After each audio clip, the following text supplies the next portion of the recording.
Բարևս բոլորին, բարի օր արդեն։ Մենք գործի մեջ ենք, մնացել է ընդամենը 12 օր քարոզարշավի ավարտին, դրա համար մենք հնարավորինս լծվում ենք աշխատանքի, այցելում ենք քաղաքներ, գյուղեր, հրապարակներ, առանցին բակեր եւ ընտանիքներ եւ մեզ համար յուրաքանչյուր հանդիպում որքան էլ անմիջական եւ փոքր լինի արժեքավոր, որովհետեւ այդտեղ է Հայաստանի քաղաքացիական ներուժը։ Լրատվամիջոցների առջև մեր նախամատույցը, մեր դոստուպը, մեր access-ը երեք լեզուներով ասեմ, որ բավականին աննախադեպ է նախորդ հանդիպությունների համեմատ եւ դրա համար մենք երախտագետ ենք, բայց դա մեր իրավունքն է, շատ պետք չէ չափազանց երախտագիտություն հայտնել արդեն մեզ հասանելի իրավունքի համար։ Այդ կան ասած մի փոքր հավելում անեմ, որ վաղը ավելի 24-ն է եւ վաղը քոնե ժառանգության կողմից որևէ քարոզություն տեղի պիտի չունենա, ոչ բուկլետներ, ոչ քարոզություն, ոչ գրականություն։ Մենք ժամը 10-ին Ազատության հրապարակից կքայլենք թեպի Ձեռնարկապետ, որպես մեր միասնական ժողովրդի մասնիկ եւ ուրիշ ոչինչ։ Եվ արդեն դուք գիտեք, որ կշարունակվեն մեր մարզային այցելությունները եւ Ազատության հրապարակում նորից մայիսի 1-ին երեկոյան ժամը 7-ին ունենանք մեր համերգ հաղթահավաքը Հարութ Փամբուկչյանի, Ռուբեն Հախվերդյանի եւ Հայաստանի շարքային քաղաքացու մասնակցությամբ։ Դուք ինձ հետևելով գիտեք, որ ես կողմնակից եղել եմ ոչ միայն անձնական ջարբահանության, այլ նաեւ մեր այսպես պետական ծախսերի, իշխանական ծախսերի ջարբահանության եւ կարող եմ ասել հետեւյալը, որ ի վերջո երբ եւ եթե ժառանգությունը իր գործընկերների հետ կա եւ գազմի մեծամասնություն ազգային ժողովում, ապա եւ կառավարություն գազմի, այդ 5000-ները, այդ նյութական փոքր նվաստացուցիչ արժեքները, որպես ողորմություն, որ հիմա բաժանվում են, կդառնան ոչ թե սպերային, ոչ թե գաշարք, այլ կմտցվեն բյուջե, կլինեն մեծ ներդրումներ ներքին եւ արտաքին, եւ նա, ով հաղթահարի այսօր այդ քայտակությունը, այդ ճնշումը, այդ ակնարկը, եւ որ ունենա ժառանգության մաս կազմող մեծամասնություն, կստանա շունչ առ շունչ նվազագույնը դրա դասնաբադիկը, որտեղ որպես արդեն հասանելիք իրավունք եւ հավելում յուրաքանչյուր անհատի եւ ընտանիքի ընտանեկան բյուջեի։ Ես չեմ կարծում, որ կամ Բարգավաճ Հայաստանի կամ որևէ այլ կուսակցության հետ խնդիրներ, մենք քարոզարշավի մեջ ենք, մենք ներկայացնում ենք մեր համամասնական եւ իմ կարծիքով բավական համոզիչ այլընտրանքը մեր ժողովրդին։ Դուք լավ գիտեք, որ մենք միշտ եղել ենք կողմնակից հավաքական լուծումների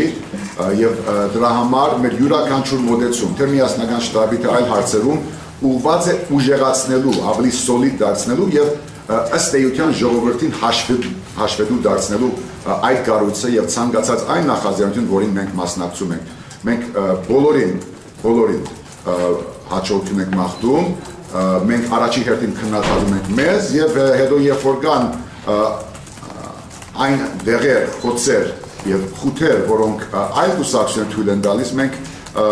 դա որպես սրտացավ համակարգացնել դրանք բարձրացնում ենք։ Ներկայությամբ այդ շտաբի հետ մեկ գավակցությամբ, ես քանի անգամ ասել եմ, բայց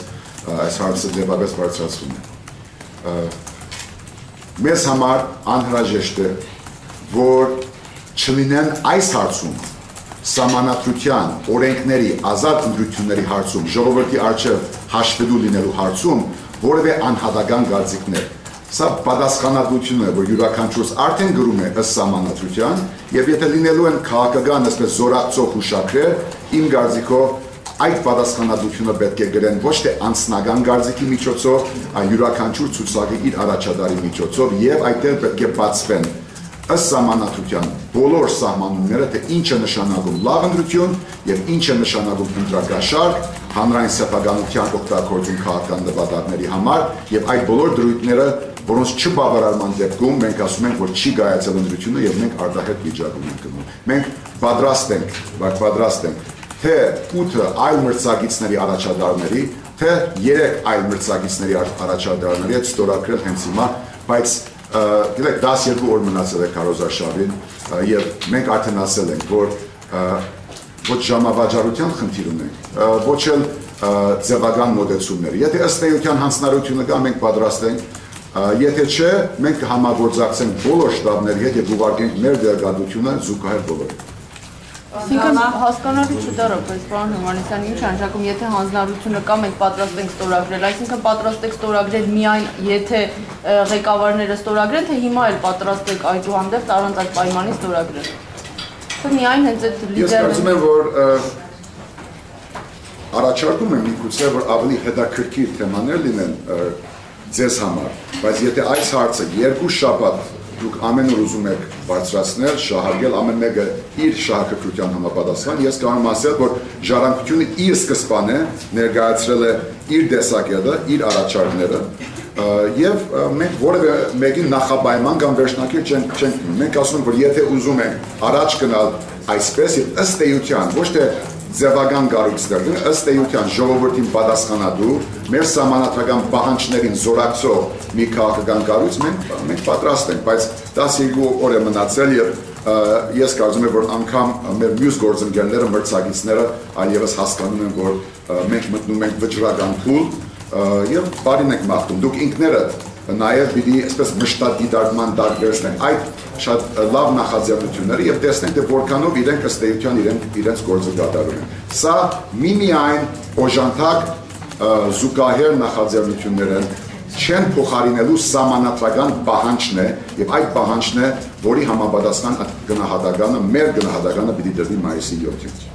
Նաև այն մասին, որ Սերժ Սարգսյանի հետ եք հանդիպել վերջերս, նման բան եղել է թե ոչ, ու նաև մի հարց է, նախընտրական հիմնադրամում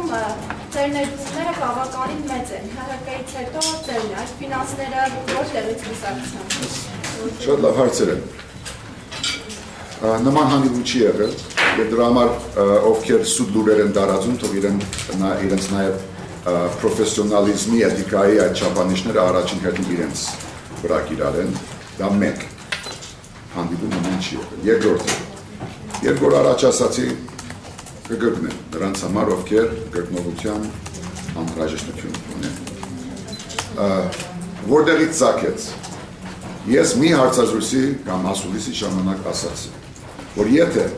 բացառության կարգով մեր նորակույն պատմության ընթացքում առաջի անգամ մենք ունենանք ազատ, արդար, հայավայել սահմանադրական ընտրություններ եւ Ժառանգությունը իր գործընկերների հետ կազմի մեծամասնություն, ուստի եւ կառավարություն, այդ դեպքում ազատ, արդար ընտրությունների բերմամբ մեծամասնություն կազմող ուժը չի բացառում ազատ, արդար ընտրությունների բերմամբ փոքրամասնական որևէ կուսակցության հետ համագործակցությունը։ Հիմա դուք եթե ուզում եք փոխեցնել այս ընդհանրական մոտեցումներ ցանկացած համագործակցության հայց որևէ մեկի նկատմամբ ինչ ուզում եք կարող եք անել, բայց ես կարծում եմ շատ բարձ մոտեցում է, որ եթե ունենանք ազատ ընտրություններ եւ լինի իմ ակնկալած 25%-ի նվազագույն շեմը կամ Անահիտ Բախշյանի ցանկալի 50-ը, ինչ է լինի, ազատ արդար ընտրությունների դեպքում մենք ասում ենք, որ մենք մաքրվում ենք եւ որպես մեծամասնություն մենք չենք բացառում փոքրամասնության հետ այս կամ այն համագործակցություն։ Ժառանգությունը ներկայացնում է այն, ինչ ծախսել է։ Եվ մենք մինչև քարոզարշավի ավարտը չեմ ասել, որ մենք միակն ենք լինելու, որովհետև այդ գնահատականը ես չէ պիտի տամ, բայց մենք լինելու ենք իմ կարծիքով այդ ուժերից մեկը, միգուցե սագավաթիվ ուժերից մեկը, որ պիտի հարկի օրենքի պահանջ հանդիսացող առաստաղը եւ ծախսի այդ 100 միլիոնը։ Ես ինքս, որ գնում եմ դարբեր ուղղություններով, մայրուղիներով, հարավ եւ հյուսիս, ինքս հետևում եմ, թե ով քանի հատ ցուցափեղ ունի, այսպես բիլբորդներ են, ցուցանակներ եւ այլն, եւ ես կարող եմ ասել, որ եթե Ժառանգությունը երկրորդն է, դա նրա համար է, որ մենք ցույց ենք տալիս մեր բոլոր ծախսերը եւ դուք կիմանաք, թե որքան մենք ծախսել ենք։ Դրանից պետք է փոխեցնեք արդեն ձեր պատասխանատվության ոլորտում համեմատական այսպես դեղատվական խնդրի լուծումը եւ դա եթե Ժառանգությունը ներկայացնում է իր ամբողջ ծախսը եւ դուք տեսնում եք թե որքան տեսահոլովակ ունենք, որքան այսպես ցուցանակներ ունենք, ես ինքս գնում եմ գյուղից գյուղ եւ տեսնում եմ թե այն ուժերը, թե հանրապետականը, թե մեզնից ցածր գտնվող այդ տեսակետից ուժերը որքան ավելի դրոշակներ, շտաբներ, ցուցաբաստարներ ունեն եւ եթե ամեն մեկը ներկայացնում է իր ծախսերը ինչպես որ կան, արդեն դուք պիտի բոլորին հարցնեք, թե ով հարկում է օրենքի սահմանը եւ ով չի ներկայացնում ամբողջական ճշմարտությունը։